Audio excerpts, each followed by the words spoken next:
Allah Subhanahu wa Ta'ala menyebutkan orang-orang mulia dalam Al-Quran Al-Karim. Kisah-kisah mereka sangat banyak dari orang-orang terdahulu hingga Rasulullah Shallallahu Alaihi Wasallam, bahkan kisah yang terjadi zaman beliau di kalangan para sahabat radhiyallahu anhum ajma'in. Tetapi ada hal yang menarik di kalangan para ahli Al-Quran Al-Karim ketika Allah Subhanahu wa Ta'ala mengisahkan sekian banyak kisah para sahabat Nabi Shallallahu Alaihi Wasallam. Ternyata hanya ada satu sahabat Nabi Shallallahu Alaihi Wasallam yang disebut namanya dengan jelas dalam Al-Quran Al-Karim. Menurut hitungan para ulama, ada sedikit perbedaan pendapat para ulama hadis tentang berapa jumlah sahabat Nabi Shallallahu Alaihi Wasallam. Ada yang mengatakan kisaran berbeda antara As-Suyuti dan Ibnu Abi Hatim. Kurang lebih kisarannya di atas 100.000. Ada yang mengatakan 100 sekian belas ribu, ada yang mengatakan 100 sekian puluh ribu. Dan ini, perbedaan ini sungguhnya menunjukkan bahwa yang jelas sahabat Nabi SAW dalam jumlah yang cukup besar, 100 ribuan orang dalam catatan para ulama. Tetapi dari sekian banyak itu ternyata hanya ada satu sahabat Nabi Shallallahu Alaihi Wasallam yang disebut di dalam Al-Quran Al-Karim. Tentu sesuatu yang istimewa dan perlu mendapatkan perhatian besar bagi umat ini. Bayangkan dari sekian banyak sahabat mulia, hanya ada satu sahabat yang disebut dengan jelas namanya. Kalau kita melihat dari para sahabat Nabi Shallallahu Alaihi Wasallam, tentu kita semua tahu bahwa urutan sahabat-sahabat mulia ada Abu Bakar, kemudian Umar, kemudian Utsman, dan Ali, kemudian sahabat Nabi yang lainnya.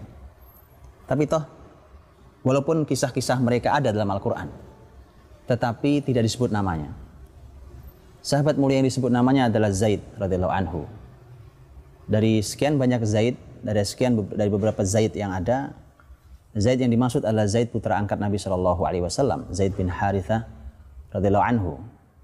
Dan kisah ini disebutkan di dalam surat Al-Ahzab ayat 37, di mana Allah Subhanahu wa Ta'ala menyampaikan kisah seorang Zaid. Wa idh taqulu lilladzi an'ama Allahu 'alaihi wa an'amta 'alaihi amsik 'alaika zawjak. Ketika kamu wahai Muhammad berkata kepada orang yang Allah beri nikmat dan orang yang telah engkau beri nikmat. Para ulama mengatakan bahwa nikmat yang diberikan Nabi Muhammad SAW adalah pembebasan dari perbudakan, karena Zaid bin Harithah tadinya adalah budak. Saat itu kalimat Quran mengatakan amsik 'alaika zawjak. Tahan atau pertahankan rumah tanggamu, pertahankan istrimu. Justru yang menjadi sebuah pertanyaan besar adalah mengapa Zaid yang ada namanya, padahal yang tercantum di situ kisahnya adalah kisah pilu. Walau ada pembahasan tentang fikih, karena fikih tentang bolehnya menikahi istri atau bekas istri anak angkat kita. Ada fikih, ada nilai hukumnya. Tapi ada nilai pelajaran tentang rumah tangga. Karena ternyata Zaid bin Harithah justru ketika diabadikan rumah tangganya bukan pembahasan tentang rumah tangga yang istimewa saat nanti dia berumah tangga bersama Ummu Aiman. Karena nanti Zaid menikah dengan Ummu Aiman dan melahirkan orang luar biasa dalam sejarah Islam. Usamah bin Zaid radhiyallahu anhu, sahabat yang di usia belia 18 tahun jadi panglima besar. Satu hal yang luar biasa. Disinilah pelajarannya. Ternyata Allah Subhanahu wa Ta'ala ingin memberikan peringatan kepada kita semua umat Muhammad SAW tentang kisah pilu, sebuah, kalau kita boleh katakan sebuah tragedi dalam pernikahan rumah tangganya Zaid radhiyallahu anhu. Pernikahan Zaid sesungguhnya Nabi langsung yang menikahkan, karena Zaid bin Harithah saat itu melamar, jadi melalui Nabi SAW melamar sepupu Nabi sendiri, sepupu dari ibunya, yaitu Zainab binti Jahsh radhiyallahu anha. Sepupu Nabi SAW dinikahkan dengan putra angkat Nabi SAW. Para ulama tafsir mengatakan bahwa usia pernikahan mereka hanya bertahan sekitar setahun lamanya. Setahun lamanya pernikahan berjalan. Nampaknya Zaid sudah tidak tahan dengan rumah tangganya. Datang ke Rasulullah SAW minta izin untuk menceraikan Zainab. Satu hal yang tidak sederhana tentu. Sebuah pernikahan harus pecah, rumah tangga ini kemudian retak dan karam, satu hal yang tidak sederhana. Maka Nabi SAW mengatakan, amsik alika zaujak, pertahankan istrimu. Rasulullah SAW tentu menimbang, karena ini putra angkat beliau, ini adalah sepupu beliau, dan beliau yang melamarkan. Sementara Nabi harus berhadapan dengan para pembesar Quraisy yang terus mencari kesalahan Rasulullah SAW. Tapi inilah pelajaran yang luar biasa itu, di mana ternyata pernikahan yang dua-duanya orang mulia hanya bertahan 1 tahun. Zaid orang mulia, didikan Rasulullah SAW. Zainab binti Jahsy orang mulia. Tapi bagaimana ceritanya dua orang mulia bertemu di sebuah rumah tangga yang harusnya mulia malah pisah?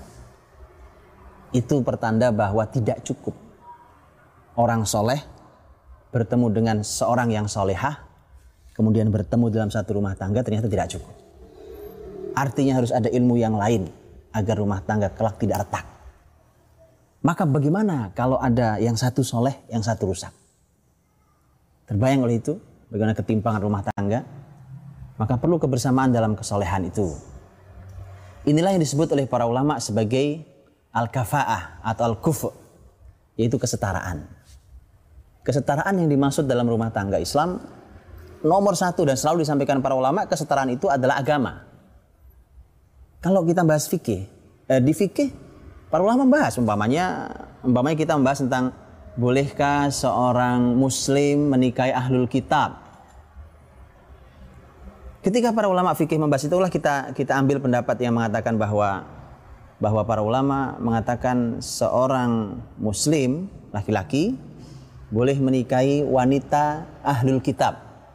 Ambillah yang itu, secara fikih halal, sah, pernikahan sah, berumah tangga dia halal.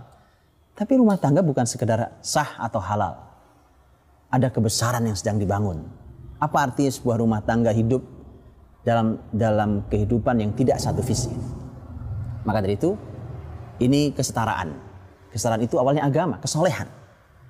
Bahkan sesama muslim dan muslimah saja bisa jadi timpang kesolehannya, bisa jadi timpang ilmunya. Tapi ada pelajaran yang luar biasa mahal dari bab ini. Saya mencoba mencarinya melalui kitab-kitab tafsir para ulama untuk mencari apa sebenarnya penyebab utama perceraian Zaid dan Zainab. Disebutkan bahwa para ulama mengatakan tentang bagaimana seorang Zainab radhiyallahu anha, ternyata beliau memiliki lisan itu nampaknya menyebut-nyebut tentang kebesarannya. Karena perlu diketahui memang Zainab, Masya Allah, Zainab punya kecantikan. Zainab nasab Quraisy, apalagi ada nasab sepupuan dengan Rasulullah Sallallahu Alaihi Wasallam. Sementara Zaid dulu hanya mantan budak. Dia bukan Arab, hanya mantan budak dan bukan Arab. Dijual di pasar Hubasyah, pasar penjualan budak di sekitar Mekah. Tidak setara, jauh.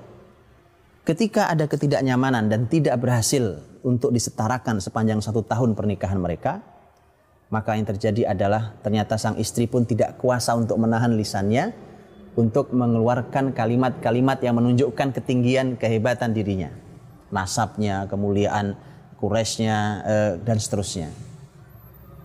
Sebagai seorang kawam laki-laki, ada masa kesabarannya ketika kawamahnya dijatuhkan. Ini juga pelajaran buat kita semuanya, rumah tangga, bahwa laki-laki punya qawamah yang tidak boleh jatuh dan tidak boleh dijatuhkan. Disinilah akhirnya Zaid mau tidak mau harus mengakhiri rumah tangganya dengan seizin Rasulullah Sallallahu Alaihi Wasallam. Dan biarkan kita belajar bahwa ternyata kita sebagai sepasang suami istri harus berusaha untuk menyetarakan antar kita. Namanya kita bertemu dan bahkan yang satu sekolah sekalipun bisa tidak setara. Kesolehannya, keilmuannya, visi yang sama. Apalagi kalau sudah punya anak, maka harus jelas anak ini harus diarahkan dalam langkah yang sama dan seterusnya. Akan sangat bahaya, dalam keadaan bahaya ketika rumah tangga dalam keadaan tidak satu visi yang sama. tidak setara kesolehan suami istri, ilmu suami istri. Dan pelajaran mahal tentang kesetaraan itu menjadi pelajaran buat umat Muhammad SAW. Bisa jadi wallahu alam adalah bahwa inilah salah satu yang ingin ditekankan tentang mengapa nama Zaid disebut dalam Al-Quran ketika tidak ada nama sahabat lain disebut selain hukum, bicara tentang masalah hukum fikih. Maka belajarlah dari manusia paling mulia Rasulullah SAW. Ketika Rasul sebenarnya menikah juga tidak setara dengan Khadijah radhiyallahu anha, karena Muhammad SAW hanya salah satu bawahannya, menikah dengan wanita kaya raya dan dia adalah kita sebut dengan bos besarnya hari ini. Tidak setara. Kalau posisi sebaliknya tidak masalah, karena memang laki-laki posisinya qawwam. Disitulah kita harus belajar, karena ternyata Rasul hadir naik sebagai seorang qawwam, Khadijah menurunkan dirinya di bawah suaminya. Itu yang harus dilakukan sehingga rumah tangga bisa berjalan sesuai dengan porsi dan posisinya. Yang dengan itulah maka kita akan bisa mendapati rumah tangga yang berjalan dengan ridha Allah Subhanahu wa taala dan dalam keadaan damai.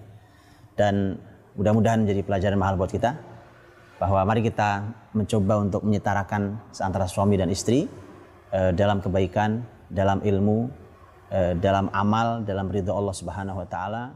Mudah-mudahan Allah membimbing keluarga kita.